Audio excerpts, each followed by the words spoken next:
जिन्होंने अपना कीमती समय मेरे इस लेक्चर को सुनने में दे रहे हैं। सबसे पहले मैं सोशल रिसर्च फाउंडेशन की को धन्यवाद देती हूँ, जिन्होंने मुझे एक प्लेटफॉर्म प्रदान किया जिसमें मैं उन ज्वलंत मुद्दों के बारे में आज बात करने वाली हूँ जो हमारे देश की एक भीषण समस्या है। आज मैं बात कर रही हूँ क्योंकि मेरे टॉपिक 3 थे, लेकिन मैं उसमें एक ही टॉपिक को आज बता पाऊंगी, वीमेन इश्यू को लेकर, महिलाओं की स्थिति को लेकर। आज की टॉपिक में वीमेन को लेकर क्या समस्याएं हैं, उसके पीछे क्या कारण है, उसके बारे में चर्चा करेंगे और उसका वे फॉरवर्ड क्या होगा, आगे की राह क्या होगी जिसके कारण हमारी महिलाओं की साथ जो इस तरह के समस्याएं उनको दो चार होना पड़ रहा है, उसके लिए वो क्या कर सकती हैं, भारत सरकार क्या कर सकती है, हम नागरिक होने के नाते क्या कर सकते हैं, उन सारी बातों की चर्चा आज के लेक्चर में मैं करूंगी। सबसे पहले मैं यहाँ आप लोगों का ध्यान आकृष्ट करना चाहती हूँ। हम लोग जानते हैं कि भारत विश्व का एक ऐसा इकलौता देश है जिसमें भारत को भारत माता कहा जाता है, भारत को दुर्गा लक्ष्मी सरस्वती का देश कहा जाता है। लेकिन क्या हम इस पर धरातलीय बिंदु से देखें तो क्या धरातल के स्तर पर ये सही साबित हो रहा है? क्या सही में हमारे देश की महिलाओं को दुर्गा लक्ष्मी और सरस्वती के रूप में पूजा जा रहा है? तो उनको क्या उन तरह के अधिकार मिले हैं? इसके बारे में आज चर्चा करूंगी। सबसे पहले मैं इन स्लाइड से अपनी शुरुआत करना चाहूंगी। यत्र नारीस्तु पूज्यन्ते रमन्ते तत्र देवता, यानी जहाँ नारियों की पूजा होती है वहां देवता निवास करते हैं। ये कहाँ तक सही है? दुर्गा लक्ष्मी और सरस्वती के देश में नारियों की पूजा की बात कही जा रही है, हमारे ग्रंथों में नारी को देवी स्वरूप माना गया है, लेकिन भारत की जो स्थिति हम देख रहे हैं उससे पता चल रहा है कि इनकी स्थिति तो भयावह। भारत एक ऐसा देश है जहाँ विश्व के देशों की अपेक्षा भारत में महिलाओं के साथ जिस तरह की डरावनी चीजें होती हैं, जिस तरह की अपराध होते हैं, जिस तरह की हिंसा होती है, वो किसी अन्य देश में हमें देखने को नहीं मिलता है। फिर भी हम लोग गौरवान्वित महसूस करते हैं कि भारत दुर्गा लक्ष्मी और सरस्वती का देश है। लेकिन यहाँ की महिलाओं की जो जमीनी धरातल हम देखते हैं उसमें हम देखते हैं कि महिलाओं की स्थिति बहुत ही खराब है। और कुछ आंकड़े में रखना चाहूंगी। भारत में एमएफएस की जो रिपोर्ट आई है उसके अनुसार हमारे देश की 30% महिला शारीरिक हिंसा का शिकार है। हर साल 30 लाख से ज्यादा अपराध महिलाओं के खिलाफ दर्ज होते हैं। मैं उन आंकड़ों की बात कर रही हूँ जो सिर्फ दर्ज होते हैं। आप सोचिए उन आंकड़ों के बारे में जो महिलाएं डर कर या गुमसुम रहकर घर की चार दीवारी में अत्याचार सह के, शारीरिक और घरेलू हिंसा सहकर, उन आंकड़ों को हम नहीं देख पा रहे हैं, सिर्फ उन आंकड़ों को देख पा रहे हैं जो हमारे यहाँ दर्ज हो रहे हैं। तो इसी से स्थिति पता लगाई जा सकती है कि भारत में महिलाओं की स्थिति किस तरह से बद से बदतर होती जा रही है। 2001 से 2015 के मध्य में हम देखें तो भारत में महिलाओं के खिलाफ जो अपराध का ग्राफ बढ़ा है वो 56% तक चला गया है, जो पहले कम था। तो क्या हमारे देश की स्थिति सही में सुधर रही है? ये प्रश्न विचारणीय है। और ये एक प्रासंगिक मुद्दा भी मुझे लगता है। कन्या भ्रूण हत्या के बारे में मैं बात करूं, ये सिर्फ मैं अभी आंकड़े प्रस्तुत कर रही हूँ, बाद में इसके कारण की और इसके ऐतिहासिक कारणों के पीछे भी चर्चा करूंगी। कन्या भ्रूण हत्या के बारे में मैं बात करूं तो अभी हाल ही में उत्तराखंड में एक 135 गांवों में एक रिसर्च हुआ था, एक सर्वे हुआ था, और वहां पर 216 बच्चों का जन्म हुआ था, लेकिन उसमें एक भी कन्या नहीं थी। एक भी जो बच्चे थे वो बच्चियां नहीं थी। इससे पता चलता है कि क्या सही में ऐसा हुआ होगा? ये सर्वे दिखाता है, ये हमारी आंखें खोलती है कि हमारी देश की स्थिति किस तरफ जा रही है। लोग लड़कों के लिए किस तरह से उतावले होते जा रहे हैं और लड़कियों को पेट में ही हत्या कर रहे हैं। इस स्थिति को पर हम लोगों को विचार करना चाहिए। एनसीआरबी की रिपोर्ट जिसके अनुसार 60,000 से ज्यादा महिलाओं की हत्या हर साल की जा रही है, और ये हत्याएं दहेज हत्या, ये हत्याएं किसके कारण से हो रही है? दहेज के कारण। और कन्या भ्रूण हत्या कहीं ना कहीं इसके कारण से जुड़ी हुई है। कन्याओं का जो भ्रूण हत्या होता है उसके पीछे दहेज बहुत ज्यादा जिम्मेदार है। रोज 21 महिलाएं दहेज के कारण उनकी बलि चढ़ाई जा रही है। फिर हम देखें कि क्या महिलाओं को वो सारे अधिकार मिले हैं, क्या महिलाओं को वो सारी सुरक्षा मिली है जो उनको मिलनी चाहिए? हमारे समाज में शुरू से ही देखते हैं महिला और पुरुष के साथ एक जब बेटी जन्म लेती है तो भेदभाव किया जाता है, उस भेदभाव का ही नतीजा है, उस स्टेरियोटाइप थिंकिंग का ही नतीजा है कि हम देखते हैं कि 16 दिसंबर 2012 में निर्भया केस रेप केस हुआ, उसके बाद हम उन्नाव रेप केस देखते हैं, Kathua rape case, Hyderabad rape case, 2013 का मुंबई गैंग रेप केस। ये सारी चीजें हमारी आंखें खोलने के लिए काफी नहीं है कि हमारी महिलाओं की स्थिति किस तरह से खराब होती जा रही है। हर साल 35,000 केस जो है रेप केस के रूप में दर्ज होते हैं, महिलाओं के साथ बलात्कार किया जाता है। हर दिन यानी कि हर दिन 95 महिलाएं रेप की चपेट में आ रही हैं। और वो चाहे वो वृद्ध महिला हो, एक युवती हो या एक बच्ची हो, सभी के साथ इस तरह के 95। ये आंकड़े हमें डराने वाले हैं। ये आंकड़े हमारे विश्व के धरातल पर हमारी भारतीय स्थिति को दिखा रहा है। और वही दुर्गा, लक्ष्मी और सरस्वती की देश की बात कर रही हूँ मैं, जहाँ बोला जाता है कि यत्र नास्ति पूज्यन्ते रमन्ते तत्र देवता। फिर हम बात कर रहे हैं कि क्या हमारे देश की जो आधी आबादी है, हमारे देश की आधी आबादी महिलाएं हैं और उनको नागरिकता का भी अधिकार मिला हुआ है, लेकिन उनकी नागरिकता की जो स्थिति है क्या पुरुषों के बराबर है? संविधान में बहुत सारी बराबरी की बात कही गई है, लेकिन फिर भी हमें इस पर विचार करना प्रासंगिक लगता है कि दोनों की स्थिति कहाँ तक बराबर है। वर्तमान में हम देखते हैं स्वतंत्रता, समानता और गरिमा और विधायिका में प्रतिनिधित्व की बात की जाती है, लेकिन जब हम स्वतंत्र हुए थे उस समय महिलाओं की जो स्थिति थी उससे कुछ ज्यादा सुधार हमें नहीं हुआ, क्योंकि हमारी मानसिक जो सोच है वो वही, आज भी हम वही खड़े हैं।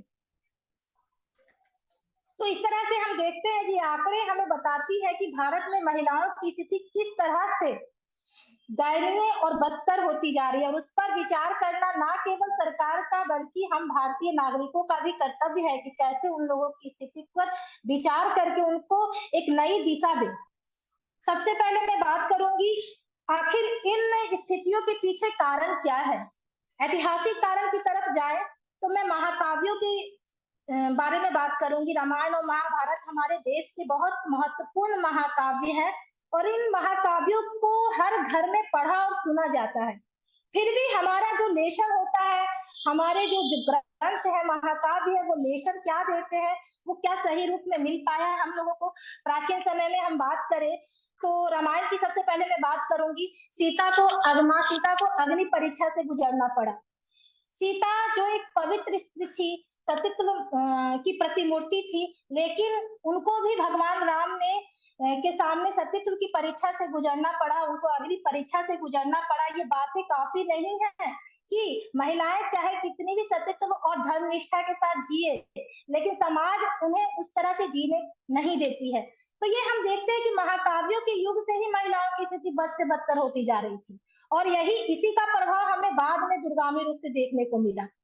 फिर उसी तरह से हम देखें, सती जो माता सीता जो थी वो एक अयोनिजा, माता सीता और द्रौपदी की हम बात करें तो वो अयोनिजा थी, यानी जिनकी उत्पत्ति योनि से नहीं हुई थी। द्रौपदी की उत्पत्ति अग्नि से हुई थी, माँ सीता की उत्पत्ति भूमि से हुई थी। इतनी वर्चस्वशाली और शक्तिशाली महिला होने के नाते भी इनके साथ समाज ने क्या किया? समाज ने उनके साथ वही दरिंदगी अपनाई जो एक आम महिला के साथ होता है, यानी ये राजसी महिला होने के साथ भी उनके साथ समाज ने वही व्यवहार किया जो एक जनसाधारण की महिला के साथ होता है। सती की अवधारणा भी हम देखें, माँ सती जो थी भगवान शिव की पत्नी थी, लेकिन उनके साथ भी उनकी धैर्यता का परीक्षा लिया गया। भगवान माता सती की शादी जब भगवान शिव के साथ होती है तो उनके पिता दक्ष प्रजापति ही उनको अपनाने से इनकार करते हैं और उनको भी अपनी धैर्यता की परीक्षा देनी पड़ती है और वो भी अग्निकुंड में अपने आप को जला लेती हैं। ये चीजें साबित करती है कि हमारे देश में पौराणिक कथाओं में, महाकाव्यों में ये चीजें मौजूद थी जिसने हमारे आने वाली पीढ़ियों को प्रभावित किया। द्रौपदी की बात करें तो द्रौपदी का चीरहरण किया गया। उस समय आज हमें ये सोचकर भी हम लोगों को डर लगता है कि पूरी भरी सभा में उनको निर्वस्त्र किया जा रहा था और सारी सभा चुप बैठी थी। ये क्या दिखाता है? ये दिखाता है कि हमारी मानवता कितने अंदर तक मर चुकी थी। हम लोग कलयुग की बात करते हैं तो कलयुग कब आता है? कलयुग हमारे मन से आता है। सतयुग और कलयुग की बात तो हम लोग करते हैं, लेकिन हमारे विचार जब अच्छे हों तो हम कलयुग में भी सतयुग की कल्पना कर सकते हैं। उसी तरह कीचक की बुरी नजर, जयद्रथ की बुरी नजर, कहाँ-कहाँ तक द्रौपदी ने उस सारी चीजों को संभाला। तो आज हम जनसाधारण महिलाएं, साधारण महिलाएं जब इस स्थिति से गुजरती हैं तो उस एहसास का हम लोग कल्पना कर सकते हैं, लेकिन ये पुरुष प्रधान समाज ये नहीं समझ पाता है कि भारत में महिलाएं किस तरह से सोच रही हैं, उस पर विचार करना जरूरी है। मेरा मानना तो ये है कि मानसिकता को बदलने की बहुत जरूरत है। जब मानसिकता बदलेगी तो समाज बदलेगा, जब समाज बदलेगा तो देश बदलेगा, देश बदलेगा तो पूरा अंतर्राष्ट्रीय स्तर पर महिलाओं की स्थिति सुधरेगी। उसी तरह हम शूर्पणखा की बात करते हैं। शूर्पणखा की क्या गलती थी? शूर्पणखा को एक खलनायिका के रूप में हम लोगों के महाकाव्य में बताया गया है, लेकिन मैं उसका एक अलग दृष्टिकोण रखती हूँ। शूर्पणखा ने प्रणय निवेदन लेके लक्ष्मण के पास गई थी। आज भी हम देखते हैं कि सभी लोग अपना प्रणय निवेदन करते हैं, उसको एक्सेप्ट करना ना करना ये सामने वाले पर, लेकिन ये क्या मतलब हुआ कि उसकी नाक ही काट दी जाए। तो ये भी एक महिला की तरह, एक महिला होने के नाते मुझे लगता है ये बहुत ही दारुण स्थिति थी उस समय। इसी तरह स्त्रियों को शाद पूरा करने का साधन माना जाता है। जब भी इंद्र को लगता था कि मेरी गद्दी छिन जाएगी तो उन तपस्वियों के पास महिलाओं को अप्सराओं के रूप में मेनका, उर्वशी, रंभा, न जाने कितनी अप्सराएं थी जिनको भेजा जाता था कि आप उनकी तपस्या भंग कर दो। तो ये एक तरह से उनकी विलासिता की वस्तु थी, इसीलिए उनका यूज किया जाता था। देवदासी परंपरा के बारे में मैं बात कर सकती हूँ। देवदासी परंपरा मतलब महिलाओं को, कुंवारी लड़कियों को देवों की सेवा करने के लिए रख दिया जाता था मंदिरों में, और फिर उनका यूज किया जाता था। किस तरह से यूज किया जाता था? उनका यूज इस तरह से किया जाता था कि ना केवल वो मंदिरों की पूजा करे, मंदिरों की सफाई करे, उनको पुजारियों की सेवा में रखा जाता था। बाद में उनको वैश्यावृत्ति के धंधे में ढकेल दिया जाता था। बाद में सरकार के प्रयासों से इस दिशा में बहुत सारे कार्यों और देवदासी परंपरा आज काफी हद तक बंद ही हो गई है। लेकिन ये भी हमारे समाज में जो आज हम महिलाओं की स्थिति को देखते हैं उसको उस उसके लिए जिम्मेदार है। उसी तरह हम देखते हैं पौराणिक कथाओं की बात करें तो बर्तन होने जा रही। पूरे पुराण में ही हम देखते हैं कि स्त्री को सतीत्व और निष्ठा का धर्म सिखाया जाता है। उनसे यह अपेक्षा की जाती है कि आप सतीत्व की प्रतिमूर्ति है, आपको लोगों के साथ निष्ठा रखनी है। ये सारी बातें दिखाती है कि महिलाओं के साथ बड़ी अपेक्षाएं, बहुत आशाएं रखी जाती है, लेकिन सामने वाला पुरुष किस तरह की अपेक्षाओं में सही उतरता है। एक पौराणिक कथा में कहना चाहूंगी, एक स्त्री थी शीलवती, उनका पति जो था एक ब्राह्मण था, वो कुष्ठ रोग से ग्रस्त हो गया था। लेकिन उस स्थिति में भी शीलवती अपने सतीत्व, अपनी पतिव्रता धर्म की को निभा रही थी, उसकी सेवा शुश्रूषा कर रही थी। एक दिन ये होता है कि एक गणिका, एक वैश्या उसके सामने से गुजरती है, उसके पति के सामने से, और फिर वो उसका मन ललायित हो जाता है उसको पाने के लिए, और वो उस पत्नी की जो उसकी सेवा शुश्रूषा कर रही है उससे बोलता है कि मुझे वो चाहिए। तो सोच सकती है कि आज की स्त्री क्या इसको बर्दाश्त कर सकती है, लेकिन शीलवती उसको ले जाती है उससे मिलवाने के लिए। ये स्थिति बताती है कि किस तरह महिलाओं को घर की चार दीवारी और पति और परिवार की सेवा शुश्रूषा का ही एक साधन माना जाता था। स्त्रियों को मुक्ति मार्ग में भी हम देखते हैं कि बाधा समझा जाता था, ना केवल ब्राह्मण धर्म में बल्कि जैन और बौद्ध धर्म जो कि समानता की बात करते थे, उसमें भी हम देखते हैं कि जैन और बौद्ध धर्म में जब महिलाओं को संघ में शामिल करने की बात आई तो भगवान बुद्ध ने यहाँ तक कह दिया था कि ये धर्म अब 100 वर्ष भी नहीं चलेगा। तो यहाँ महिलाओं की स्थिति, महिलाओं को क्यों जिम्मेदार ठहराया गया? महिला को ये नहीं कहते कि आप अपना वैराग्य धारण करके भोग का साधन अपना लो, लेकिन महिलाओं को हमेशा बिना कुछ कसूर के भी उनके लिए उनको जिम्मेदार ठहराया जाता है। इसी तरह एक और कहानी है पुराण में, ओघावती। ओघावती एक स्त्री थी जिसका पति ये बात जाता है कि हमारे घर पे जो भी आए उसका सत्कार करना जरूरी है। भिखारी उसकी समझ आता है और वो यौन इच्छा की पूर्ति के लिए बोलता है, लेकिन पति की आज्ञा पालन करने के लिए वो यौन सत्कार की भी इच्छा पूरी करती है। और जब पति आता है तो सोचिए आप कि पति की आज्ञा से वो ऐसा कर रही है, तो भारत में महिलाओं की स्थिति का क्या प्रभाव पड़ेगा। पुराण और महाकाव्यों की को जब हम पढ़ते हैं तो इस दृष्टि से भी पढ़ रहे हैं कि ये महिलाओं की स्थिति के लिए कहाँ तक जिम्मेदार है। अब मैं बात करती हूँ ऐतिहासिक काल की, जब सिंधु घाटी सभ्यता का उद्भव हुआ था, उस समय मातृसत्तात्मक समाज था। मातृसत्तात्मक समाज ये बताता है कि क्या उस समय माताओं का अधिकार था, स्त्रियों की प्रधानता थी, क्योंकि उस समय जो मूर्तियां मिली हैं, मातृका मूर्तियां, ये सारी चीजें साबित करती हैं कि मातृकाई मूर्तियां ये दिखाती है कि भारत में महिलाओं की स्थिति उस समय सही थी, क्योंकि मातृ पूजा का प्रचलन था। लेकिन बाद में ये कोई साक्ष्य नहीं है, हम ये नहीं बोल सकते कि साक्ष्य था, मातृका पूजा का प्रचलन था, लेकिन हमारे पास जो पुरातत्व मिले उससे यही अंदाजा लगाया जाता है कि सिंधु घाटी सभ्यता में मातृसत्तात्मक समाज था, जिससे ये अंदाजा लगा सकते कि महिलाओं की स्थिति अच्छी थी। बाद में हम वैदिक काल में आते हैं, तो ऋग वैदिक काल तक की स्थिति महिलाओं की अच्छी मानी जा सकती है। 1028 सूक्त ऋग वैदिक में है और उसमें से मात्र 25 से 35 सूक्तों की रचना ही महिलाओं के द्वारा की गई, और वो भी कुछ गणमान्य महिलाओं के द्वारा, जिसमें अपाला, घोषा, सिस्ता, सार, गार्गी, ये सारी महिलाएं आती है। लेकिन उत्तर वैदिक काल में जब हम देखते हैं लौह का प्रयोग शुरू हो चुका था, तो उस समय हम देखते हैं कि महिलाओं की स्थिति रसातल में जानी शुरू हो गई, जहां उनको सभा, समिति, विदत में भाग लेने का अधिकार था ऋग वैदिक काल में। बाद में उनको यज्ञ में भाग लेने का अधिकार था। बाद में उत्तर वैदिक काल में उन्हें वेदों को, जो जिसकी रचना उन्होंने की थी, उसको भी पढ़ने का अधिकार छीन लिया गया था। इससे पता चलता है कि वैदिक काल से ही महिलाओं की स्थिति खराब होनी शुरू हो गई थी।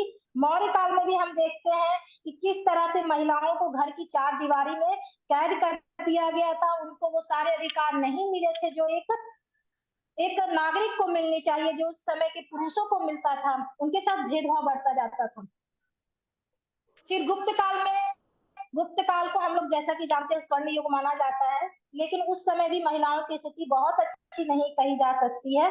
उस समय भी गुप्त काल के स्वर्ण युग में ये धब्बा है कि महिलाएं उस ऊंचाई को प्राप्त नहीं कर पाई जो ऊंचाई उस समय, क्योंकि सामंतवाद के लक्षण उस समय दिखने लगे थे। जब सामंतवाद के लक्षण दिखने लगे थे, महिलाओं को सिर्फ भरण पोषण का अधिकार दिया गया, बच्चे पालने का अधिकार दिया गया, घर देखने का कर्तव्य उनको बताया गया, ये सारी चीजें महिलाओं को धकेलती गई। बाद में जब हम गुप्त काल के बाद मध्यकाल में आते, जब तुर्कों का आक्रमण होता है, तो उस समय भी हम देखते हैं कि महिलाएं को दो चार होने पड़े थे समस्याओं से, चाहे वो रजिया सुल्तान हो, चांद बीबी हो।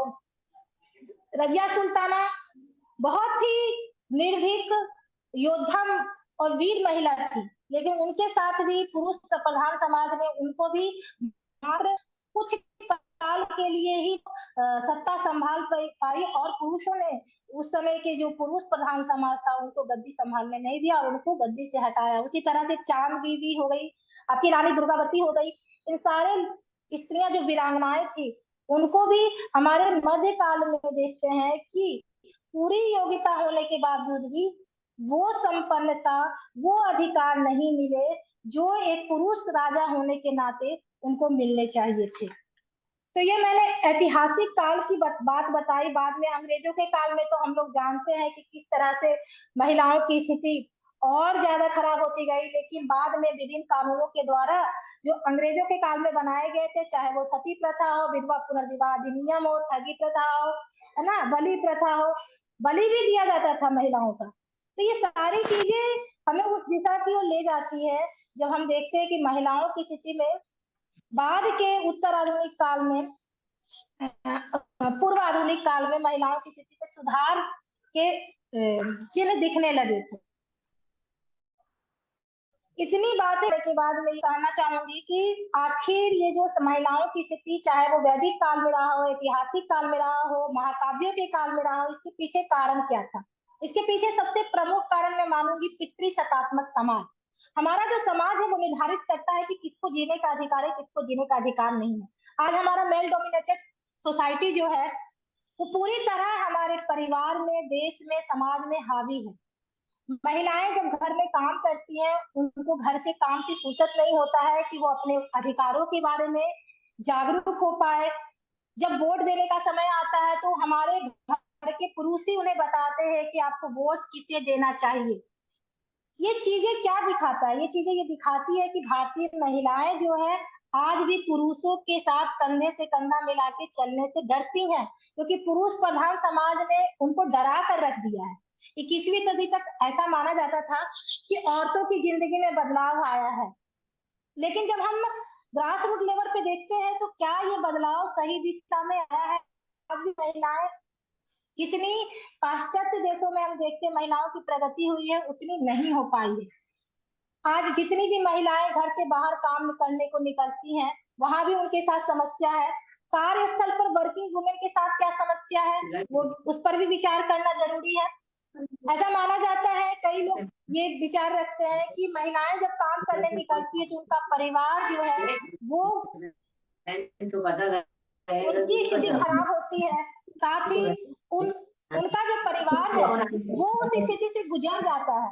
वो उनको उन स्थितियों से गुजरना पड़ता है जो उसके परिवार के लिए उचित नहीं था।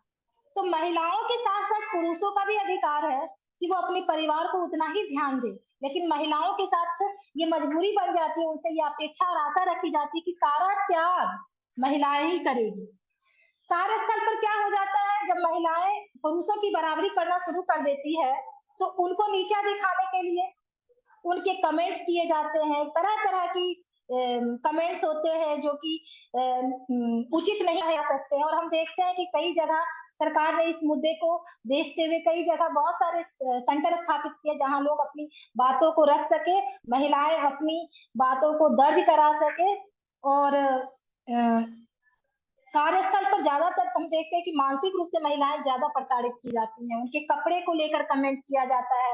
जब महिलाएं बस से या ट्रेन से अपने कार्यस्थल पर जाती हैं तो उनको उन अनजान हाथों से भी दो चार होना पड़ता है, उनको टच करने का प्रयास किया जाता है। तो ये सारी वर्किंग वुमेन की महिलाओं की समस्या है।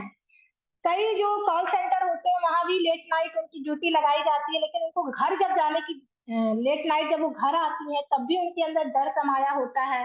शाम यही कारण है कि शाम होने के बाद उनको घर से बाहर निकलने नहीं दिया जाता है। जो महिलाएं काम नहीं करती हैं आज भी देख ले सकते हैं कि शाम होने के बाद एक डर समाया है। 2012 का निर्भया केस इस स्थिति को दिखाता है कि उस समय उनके कपड़े को लेकर कमेंट किया गया था कि वो कपड़े कैसा पहने, उन्होंने बहुत अच्छा सूट पहना हुआ था, स्वेटर पहनी हुई थी, फिर भी उनके साथ इतना नृशंस बलात्कार किया गया। ये सारा एक चीज दिखाता है कि कपड़े कपड़े और कोई मायने नहीं रखता है, टाइल कोई मायने नहीं रखता है, मायने क्या रखता है, मानसिकता रखती है आपकी। इसी तरह से हम देखते हैं जब वर्किंग वुमन काम कर रही होती है तो जब मैटरनिटी की बात आती है, जब उनके बच्चे होते हैं, जब वो प्रसव काल में होती है तो उनके पति उनके घर वाले चाहते हैं कि महिला ही अपनी नौकरी छोड़ दे। क्यों? क्योंकि उनको माना जाता है कि आप आप धैर्यता की सतीत्व की प्रतिमूर्ति हैं, आप बच्चे को संभाल सकती हैं, तो नौकरी छोड़ने की बात भी पहली कौन छोड़ेंगी, महिलाएं छोड़ेगी। इसी के अलावा रात में महिला पुरुष के बिना नहीं निकल सकती क्योंकि पुरुष की निगाहें उनको नोचने खसोटने को तैयार रहती है। इसी तरह हमने कई ऐसे मैं खुद ऐसा महसूस करती हूँ कि कई बार ऐसा होता है कि महिलाएं जब बात करती हैं तो कई बोल्ड महिलाएं हर मुद्दे पर बात करती हैं, लेकिन सामने वाला पुरुष समाज ये कमेंट कर ही देते हैं कि देखो ये किस तरह से बात कर रही है, महिला होकर इस तरह की बात कर रही है। तो उनके बोलने पे, पहनने पे, जीवन जीने पे, किस तरह से उनका स्वभाव होना चाहिए, उनकी नैतिकता पे, उनकी शालीनता पे, हर तरह से उनको कमेंट झेलना पड़ता है। एक महिला से ये आशा रखी जाती है कि वो सौम्य हो, मृदु हो, शांत हो, समझौतावादी हो, सारी अपेक्षाएं महिलाओं के साथ रखी जाती है, लेकिन उसी पुरुष प्रधान समाज में पुरुषों को किसी तरह के प्रतिबंध का सामना नहीं करना पड़ता है। ये हमारे देश की एक विडंबना है। इसके अलावा कार्यस्थल पर भी हम ये देखते हैं कि कार्य कैसा होना चाहिए। एक महिला को एक टीचर के रूप में, एक काउंसलर के रूप में, एक नर्स के रूप में ही ज्यादा सटीक और ज्यादा अच्छा प्रोफेशन उनके लिए माना जाता है। उनके लिए सेना में जाना या अन्य कोई जोखिम भरा कार्य करना उचित नहीं समझा जाता है। थिंकिंग है वो किसने थोपा हमारे समाज को, ये हमारे समाज की मानसिकता ने थोपा है। इसी तरह से हमारी राजनीतिक भागीदारी है, चाहे वो विधायिका में हो, वो भी बहुत ज्यादा न्यून है। देश की आजादी के बाद आज तक हम नहीं देखते कि उसमें बहुत ज्यादा वृद्धि हुआ है। और इसके पीछे भी कारण है, क्योंकि पुरुष नहीं चाहते कि महिलाएं हमारे ऊपर शासन करें।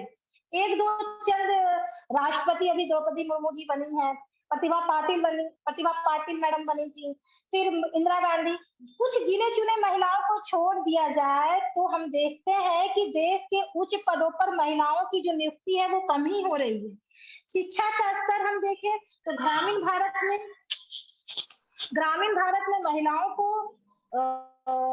महिलाओं का जो स्तर है शिक्षा का वो कम है। क्यों? क्योंकि स्कूल बहुत दूर होते हैं, उनका ड्रॉप आउट जो होता है बहुत ज्यादा होता है।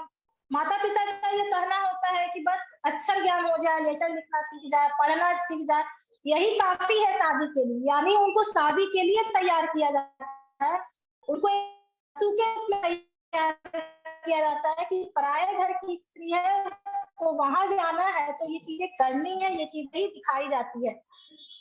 और जबकि उन्हीं के साथ, उनके भाइयों के साथ ऐसा नहीं किया जाता, ये हमारी मान्यता बन चुकी है।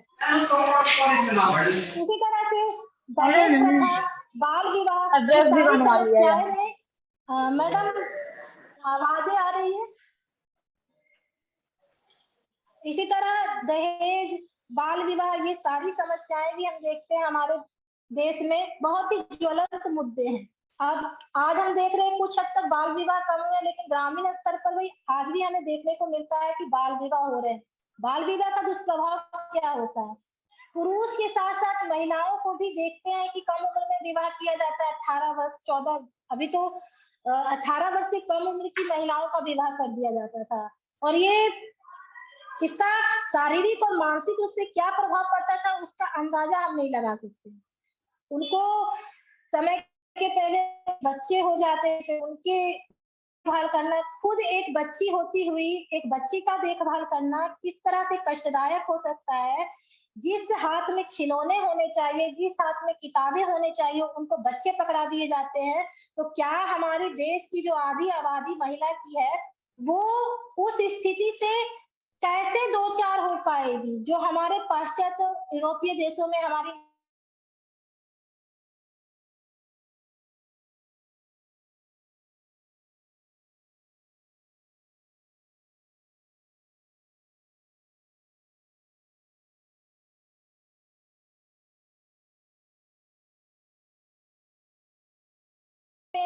हमारे जो रिपोर्ट्स हैं उसमें कहा जाता है कि स्वस्थ महिला ही प्रसन्न और सृजनशील होती है, उसकी गर्भ से सृजन होता है। सिर्फ बोल देने भर से हमारे देश की महिला नायिका है, लक्ष्मी है, सरस्वती है, दुर्गा पूजा में उनकी पूजा की जाती है, लक्ष्मी के रूप में उनको पूजा जाता है।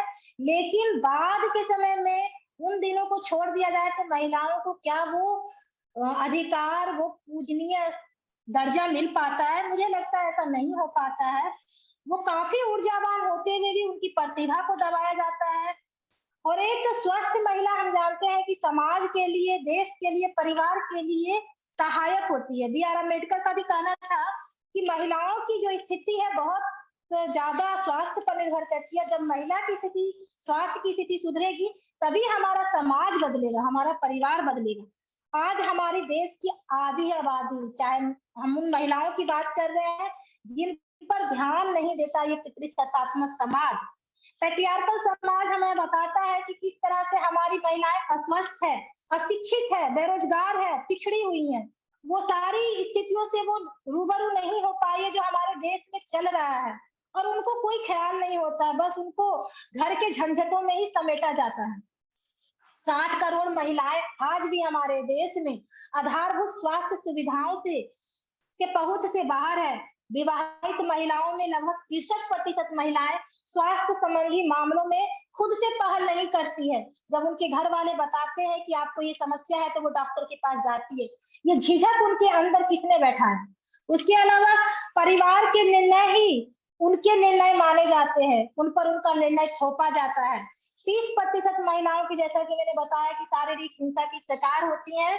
कुल विवाहित महिलाओं में 33% महिला शारीरिक हिंसा 14% महिला, लैंगिक हिंसा, उनके साथ लैंगिक रूप से हिंसा किया जाता है।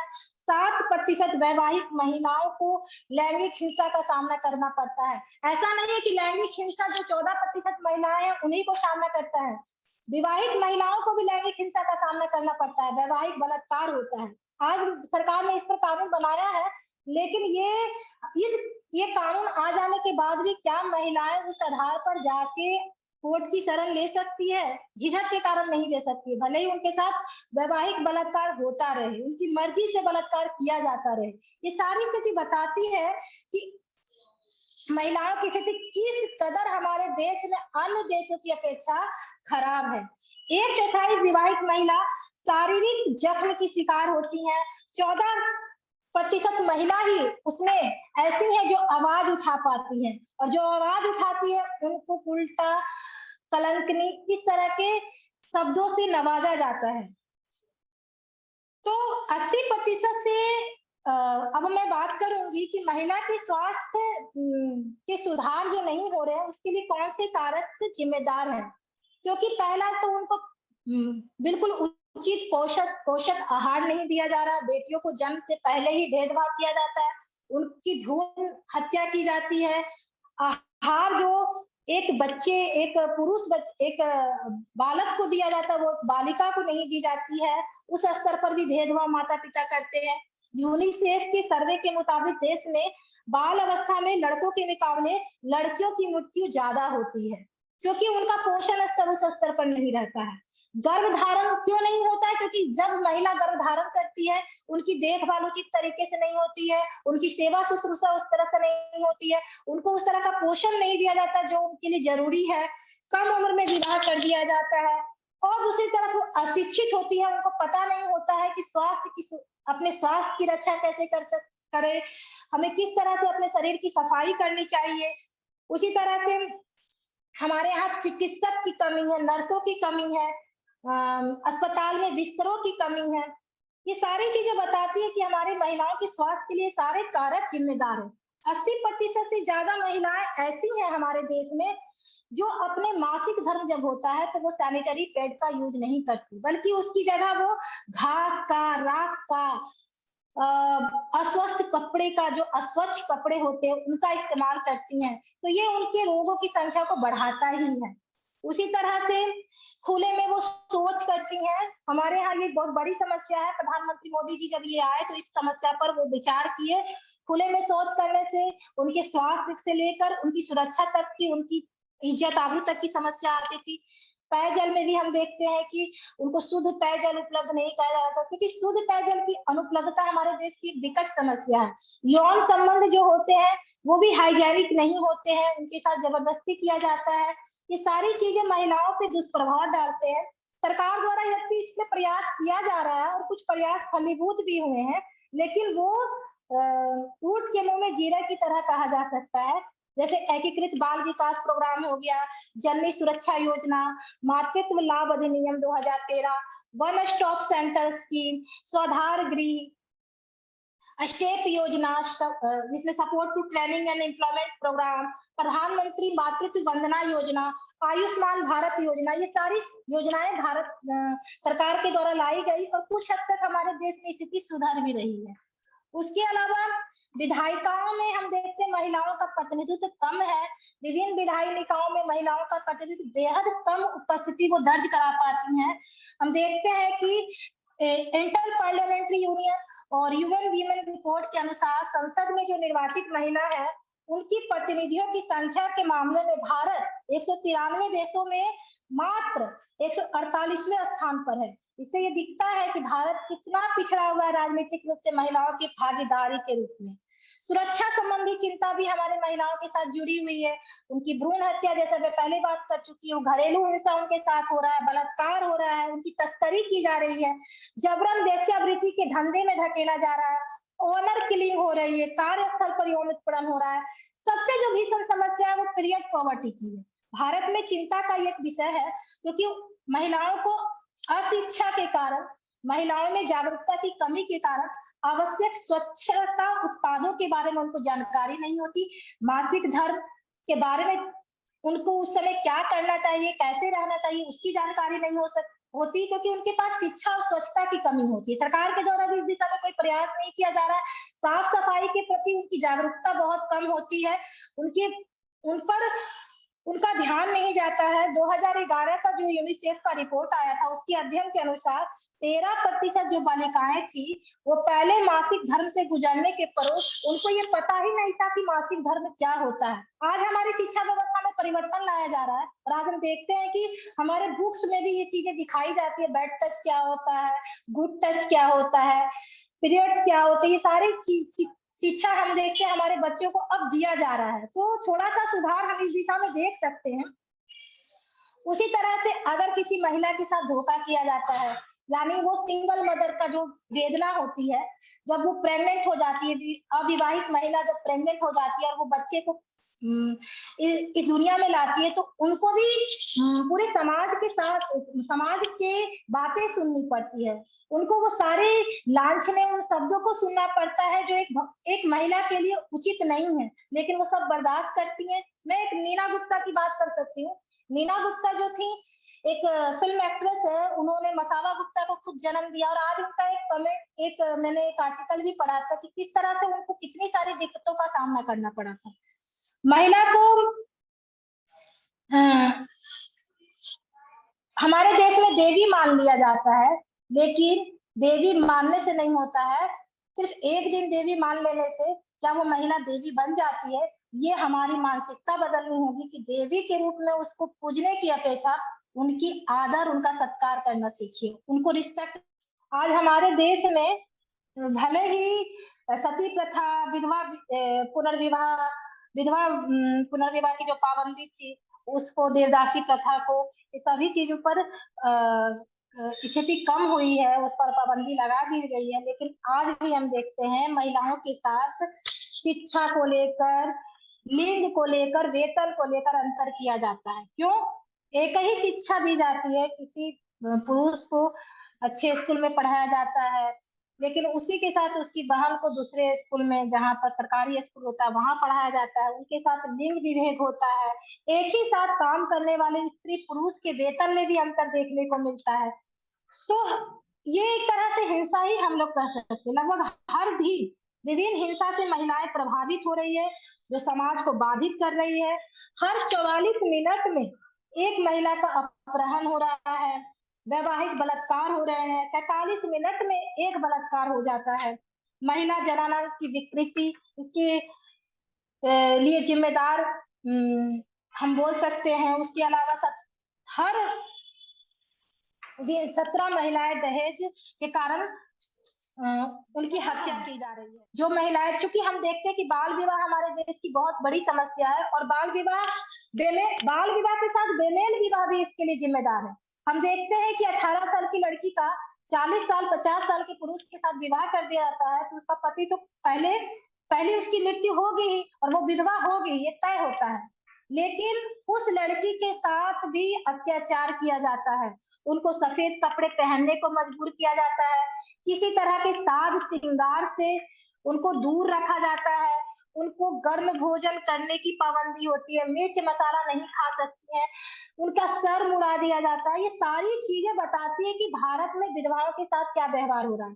मैं एक बार वेस्ट बंगाल गई थी, साउथ में भी जब मेरी यात्रा हुई थी, मैंने देखा था कि महिलाएं किस तरह से, विधवा महिलाओं को मैंने वहां देखा था कि किस तरह से वो जिंदगी अपनी बसर कर रही थी। और इस तरह से महिलाओं में एक तरह से आत्मविश्वास की कमी आ जाती है। आप ये देखना कि एक पढ़ी लिखी महिला, एक आत्मनिर्भर महिला का जो आत्मविश्वास होता है, एक जो पराश्रित महिला होती है, जो किसी पर आश्रित होती है हर तरफ से, उनके कॉन्फिडेंस लेवल पे, उनके व्यक्तित्व में बहुत अंतर देखने को मिलता है। उनके पास सारी प्रतिभा होने के बावजूद भी उनको उन समस्याओं से दो चार होना पड़ता है, जो उनके लिए उचित नहीं था, क्योंकि हमारे समाज के ठेकेदारों ने उन पर ये प्रतिबंध लगा के रखे हैं। एक महिला को आज हम देखते हैं हमारी सरकार की योजनाएं ऐसी रही है कि महिलाओं को मातृत्व के टाइम में जब वो माँ बनती है प्रसव के उपरांत उनको पर्याप्त पोषण देने की कोशिश की जा रही है, लेकिन भ्रष्टाचार हमारे देश में इतना है कि वो पोषण उस रूप से महिलाओं के पास उपलब्ध नहीं हो पा रहा है। यही नहीं, जब महिलाएं शिक्षित होती है, जब वो अपने अधिकारों के बारे में बात करती है, वो अपने कर्तव्यों को साथ साथ अपने अधिकारों के लेकर भी आवाज उठाती है कि उनको किस तरह के अधिकार मिलने चाहिए, उस पर भी हमारा जो पैट्रियार्की समाज है वो उन पे लांछन लगाता है कि पढ़ लिख कर ये हमारे ऊपर बराबरी करने आई है। ये सारी स्थिति दिखाती है कि भारत में महिला जो है उनको ना केवल पुरुष प्रधान समाज बल्कि कुछ महिलाएं भी जैसे वो जी चुकी हैं वैसे ही आने वाली महिला भी जिए, इस तरह से जीने को मजबूर करती है। अगर इसी तरह से अगर कोई महिला पति से ज्यादा कमाने लगी तो पति को भी लगता है उसके आत्मसम्मान को ठेस पहुंचता है।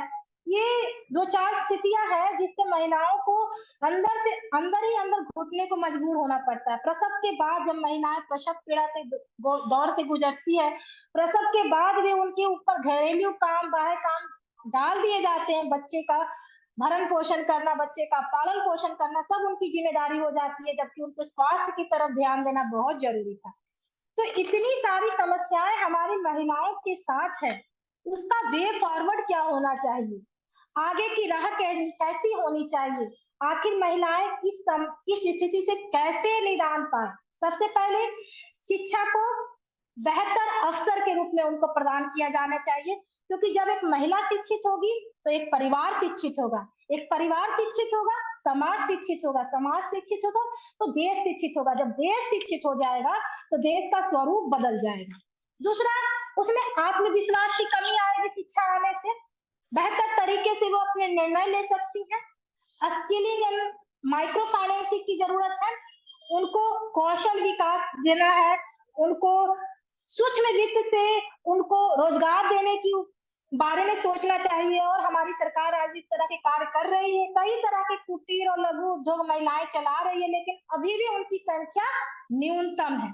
महिलाओं की सुरक्षा को लेकर बहुत सारे कार्य किए जा सकते हैं, जैसे one stop centre, Nirbhaya squad बनाया गया, पैनिक बटन, सखी पोर्टल, ये सारे कुछ हमारी सरकार कर रही है।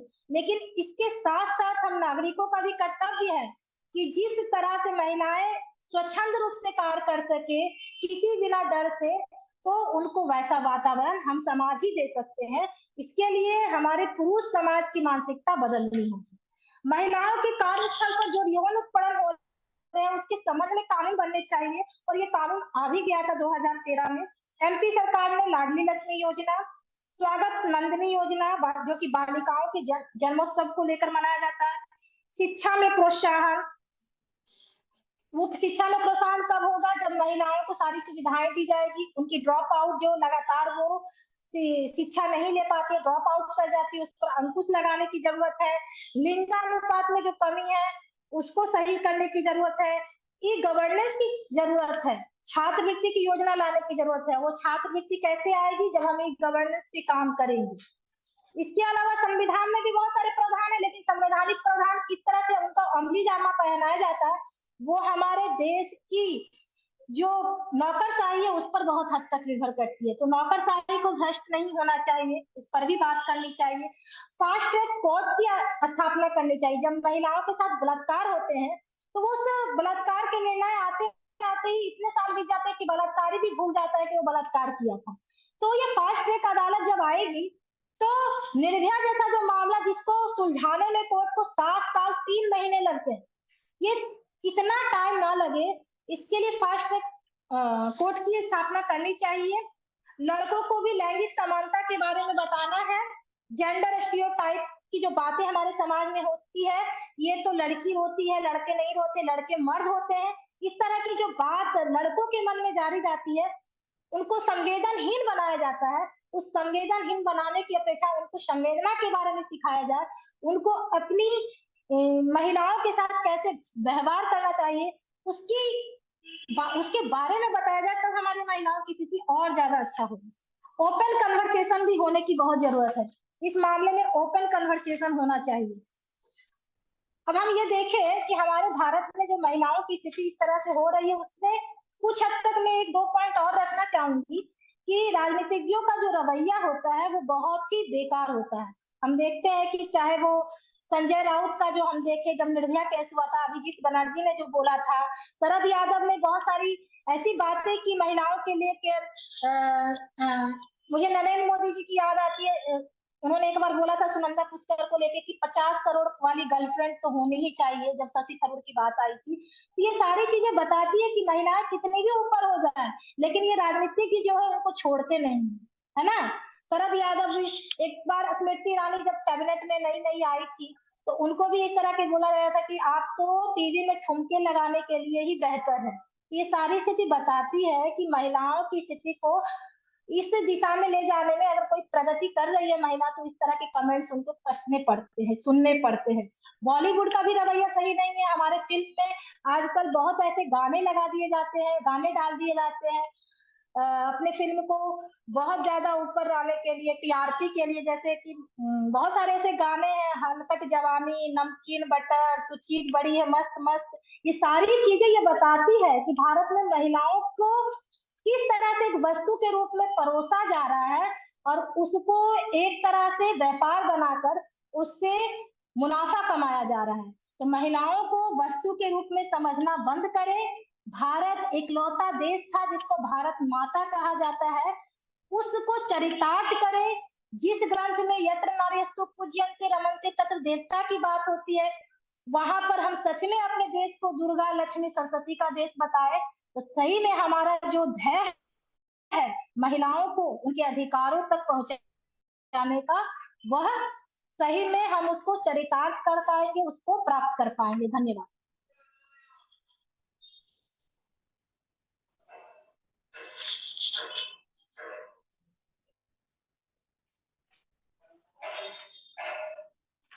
हेलो। Yes ma'am. हाँ ठीक है मैम, मेरा लेक्चर समाप्त हुआ। अच्छा अच्छा, थैंक यू मैम, आपका प्रेजेंटेशन जो था वो बहुत ही अच्छा था।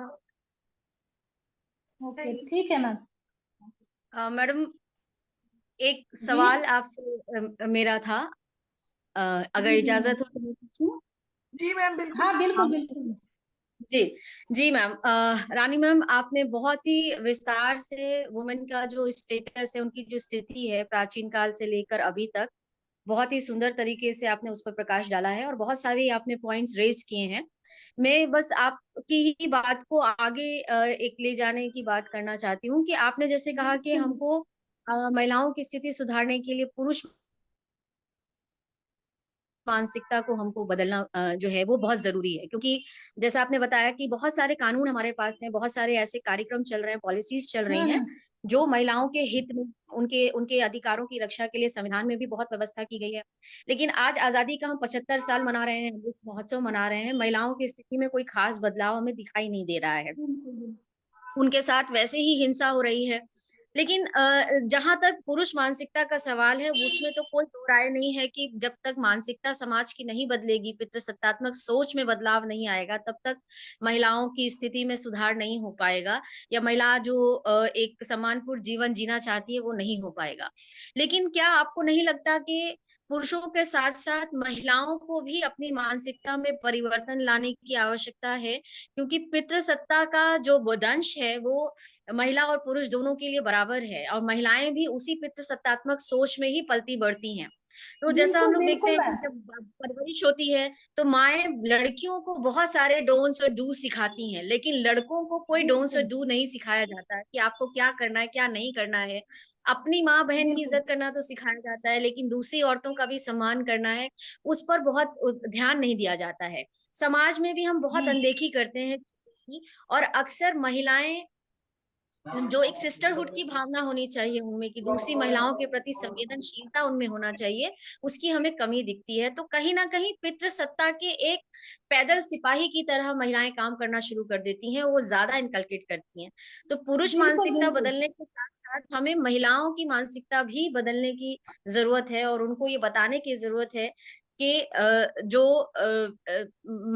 उनको सिखाया गया है अभी तक कि शील पत्नी व्रता और बेटी होने का कर्तव्य, उसके अलावा एक वुमेन के अस्तित्व को, महिला का, एक महिला होने का अस्तित्व जो है, एक उनकी जो आइडेंटिटी बीइंग अ ह्यूमन, एक मनुष्य होने की जो पहचान है, वो हमें बहुत जरूरी है कि वो हम करें।